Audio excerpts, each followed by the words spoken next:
Hello everyone. तो last video में हम या लास्ट क्लास में हम देख रहे थे लॉज ऑफ मोशन। ठीक है, तो मैंने आपको दो लॉज बताए थे। लॉज ऑफ मोशन में दो लॉज। फर्स्ट था कि कोई ऑब्जेक्ट है, ये आइदर इट्स इन मोशन और इन द रेस्ट स्टेट। आपने इसमें फोर्स लगाया और ये मोशन में है। ठीक, फर्स्ट लॉ क्या था? First law of motion, any object will remain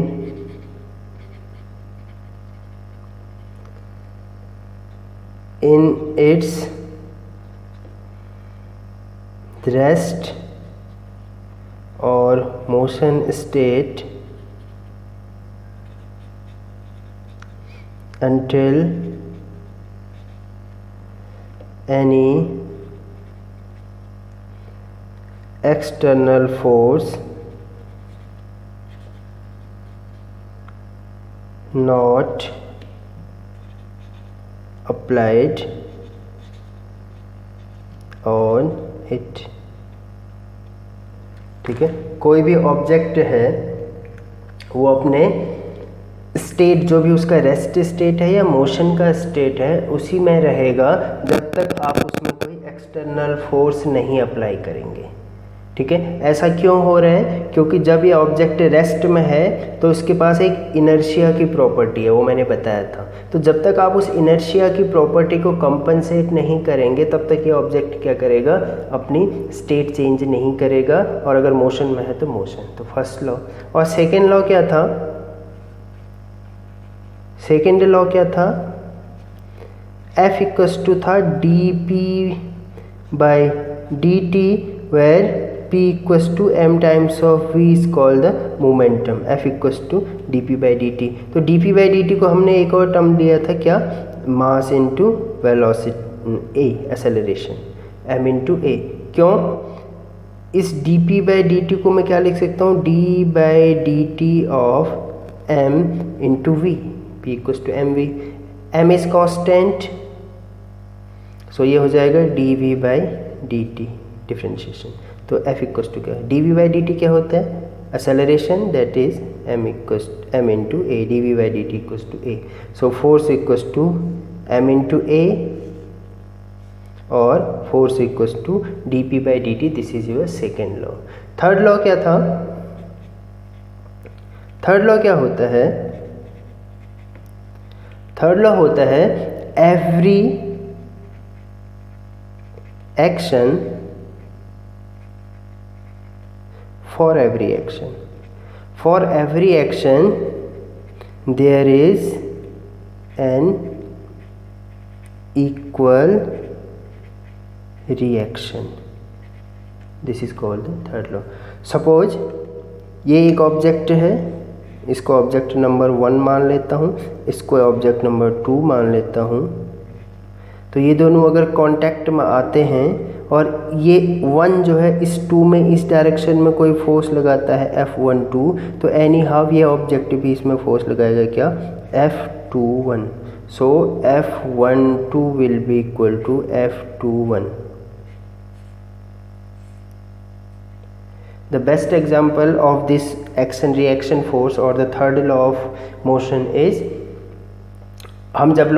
हम लोग जब अर्थ के सरफेस पे खड़े होते हैं तो हमारा जो वेट होता है उतना फोर्स हम क्या करते हैं? अर्थ की सरफेस पे अप्लाई करते हैं, और उसका ही रिएक्शन फोर्स अर्थ क्या करती है? हम पे रिवर्स अप्लाई करती है। उसी वजह से क्या है, हम अर्थ के सरफेस पे क्या है? खड़े रहते हैं, या हम किसी बेंच में बैठते हैं। ठीक है, तो जैसे हम किसी दीवार में पुश करते हैं, तो ऐसी सिचुएशन में क्या होता है? F12 equals to F21। ठीक है, F12 equals to F2। These are the laws of motion. ठीक है, अब देखिए किसी भी ऑब्जेक्ट में F इक्वल्स टू होता है dp बाई dt। ठीक है, F is a vector quantity, F equals to dp by dt and F is a vector quantity। that means suppose this is an object, इसमें आपने एक force लगाया F1 इस direction में, एक फोर्स अप्लाई किया F2 इस डायरेक्शन में, एक फोर्स अप्लाई किया इस डायरेक्शन में F3 और एक फोर्स अप्लाई किया F4 इस डायरेक्शन में। तो इस ऑब्जेक्ट पर टोटल फोर्स कितने लग रहे हैं? F कितना हो रहा है? F1 plus F2 plus F3 plus F4 सबका वेक्टर एडिशन। वेक्टर एडिशन क्यों बोल रहा हूँ? क्योंकि वेक्टर में क्या होता है, डायरेक्शन भी अप्लाई होता है। इसका मतलब जितना ये F1 इस डायरेक्शन में फोर्स लग रहा है तो F2 क्या कर रहा है, इसके रिवर्स डायरेक्शन में। F3 एक फोर्स है तो इसका रिवर्स क्या है, F4।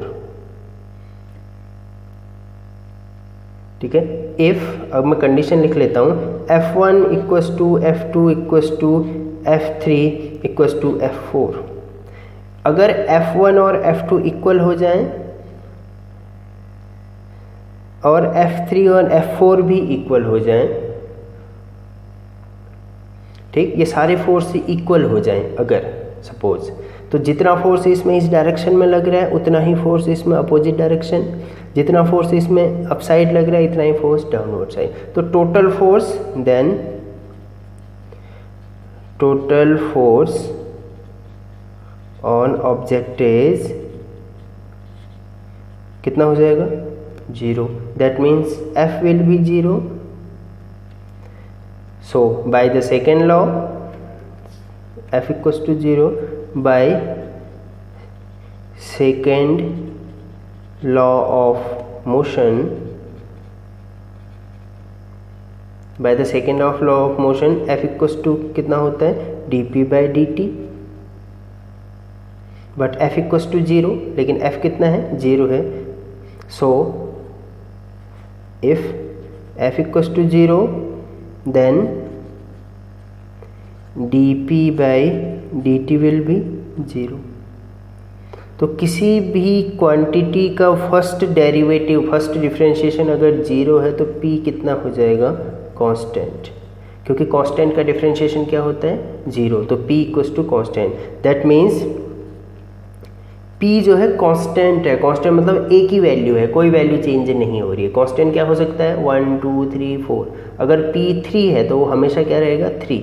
तो p क्या रहेगा, फिक्स्ड और same. That is called the conservation of momentum. तो इसका मतलब अगर किसी भी ऑब्जेक्ट में टोटल फोर्स जो आपने अप्लाई किया है, total applied force is 0, then the momentum of the object will be same. This is called the conservation of momentum, theorem of conservation of momentum. ये बहुत इंपॉर्टेंट थ्योरम है। So the condition for the conservation of momentum is simply the total external force must be 0। Okay, the total external force must be 0. Must 0, that means if you are applying 4 forces like this, then F1 is equal to F2 equals to F3 and F4. Total, the resultant force should be 0. If the resultant force is 0, then the momentum will be conserved. This condition is called the conservation of momentum. Okay, तो limitation of Newton's law, इसका limitation भी है।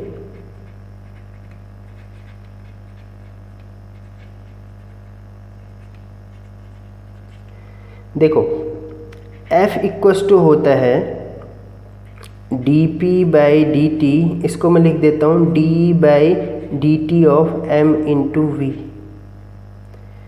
यहाँ पर मैंने क्या माना, m constant माना, तभी मैंने इसको आउटसाइड किया था यहाँ पे। ठीक, m को मैंने कांस्टेंट माना तो कांस्टेंट क्या हो गया, डिफरेंशिएशन से बाहर आ गया। अब कंडीशन कभी कभी ये होता है, if m is not constant,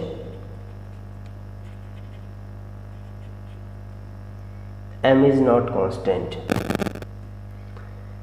अगर m मतलब किसी ऑब्जेक्ट का मास कांस्टेंट नहीं है, ऐसा कब हो सकता है, सपोज आप एक एरोप्लेन में हैं, ठीक, जब ये एरोप्लेन एयरपोर्ट पे था इसमें बहुत सारा फ्यूल भरा हुआ था, ठीक, लेकिन जब ये टेक ऑफ किया और उसके बाद ये कुछ डिस्टेंस ट्रेवल किया तो क्या होगा, इसका फ्यूल बर्न हो जाएगा।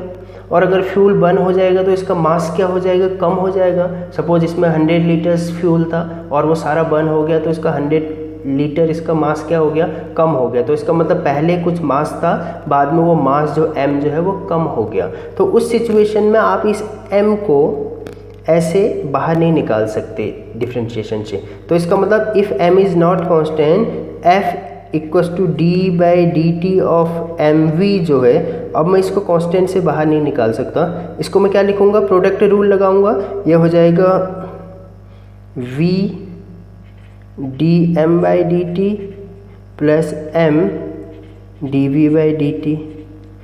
इस क्वांटिटी को मैं मास इंटू एक्सेलरेशन नहीं लिख सकता, इस क्वांटिटी को मैं F equals to m a नहीं लिख सकता। F equals to m a क्या है, ये m is mass, d v by d t equals to a. So in this situation, this Newton's second law of motion is not valid. This is the limitation of Newton's second law. Okay, if the mass of the object is not fixed or not constant, in this situation the Newton's law of motion is not applicable, because this v times dm by dt cannot be written as mass into acceleration. तो f equals to m a हम यहाँ पर नहीं लिख सकते, ठीक है। तो ये इसकी लिमिटेशन है। एक और लिमिटेशन इसका है रिलेटिविस्टिक मोशन में, ठीक है। रिलेटिविस्टिक मोशन क्या होता है, अल्बर्ट आइंस्टाइन एक साइंटिस्ट आए थे, ठीक। तो उन्होंने बोला कि अगर जब कोई ऑब्जेक्ट में मोशन हो रहा है, जब सपोज ये ऑब्जेक्ट कोई मूव कर रहा है किसी स्पीड के साथ, इसको मैं लिख लेता हूँ किसी वेलोसिटी v के साथ, ठीक है, किसी वेलोसिटी v के साथ कोई ऑब्जेक्ट मूव कर रहा है, और अगर ये वेलोसिटी बढ़ा दी जाए, मतलब बहुत ज़्यादा कर दी जाए, कितना, if the velocity of object is almost equal to speed of light, ठीक है। स्पीड ऑफ लाइट कितना होता है, 3 × 10⁸ मीटर पर second. This is the fastest speed in this nature. तो सबसे फास्ट अगर इस नेचर में कोई चीज़ चलती है तो वो है स्पीड ऑफ लाइट, ठीक। तो अगर कोई ऑब्जेक्ट है जिसका मास m है, ठीक, अगर इसको आप स्पीड ऑफ लाइट के मोशन के साथ मूव कराएंगे तो इसके कुछ पैरामीटर चेंज हो जाते हैं। तो उस सिचुएशन में f equals to m a नहीं रहता। तो वहाँ पर क्या होता है, टाइम भी आपको स्लो हो जाता है, जो टाइम हम जनरली यूज़ करते हैं वो स्लो हो जाता है, ठीक है, और मास में आपका चेंज हो जाता है। अगर कोई ऑब्जेक्ट रिलेटिव मतलब c की स्पीड से मूव कर रहा है, स्पीड ऑफ लाइट से, तो फिर उसका मास कांस्टेंट नहीं रहता।